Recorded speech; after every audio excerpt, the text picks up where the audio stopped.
Truck पछरे पिटी हेला यात्रीवाही bus driver को समेत आहत हेले 15 रु ऊर्ध्व यात्री।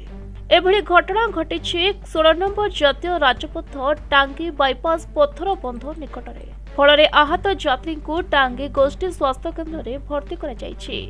आहत यात्री माने हेउछन्ति नारायण बेहेरा, शरद दास, स्वर्णप्रभा दास, स्वर्णप्रभा नाथ एवं एहासह अनेक यात्री। तेबे टांगी गोष्ठी स्वास्थ्य केन्द्र में सेवानक चिकित्सा कराଯାଇतिबा जଣାपड़िछि। आहत यात्री माने भुवनेश्वर डामनजोड़ी जाउथिले सरकारी बस रे। ट्रक गोटा आसला बाम पटे आम आसलु राइट साइड रे एते एयरपोर्ट अछि गाड़ी पाख न कदले ट्रकटा को संगे संगे डाउन काटी देला। डाउन काटले वर्षा चिपि होछि गाड़ी को काटी देला।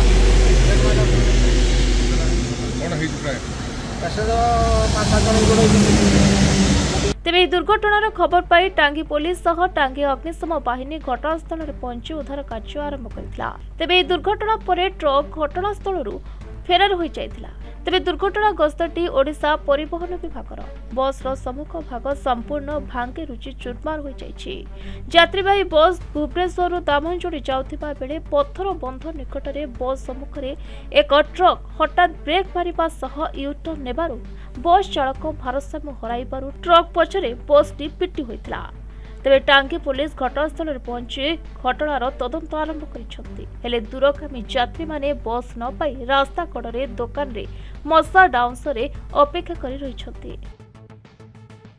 मना गौरवपड़ा माधवनंद साहू घर जाजपुर जिला कौन है पड़े जाऊे जाऊलु कटक रु नवरंगपुर बस रे आम दामनजोड़ी बाट मझे टांगी कतरे एक्सीडेंट है।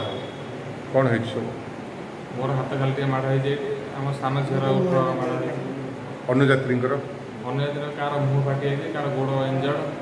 टांगी कमल लोचन पाइकराई रिपोर्ट प्रतिदिन टीवी।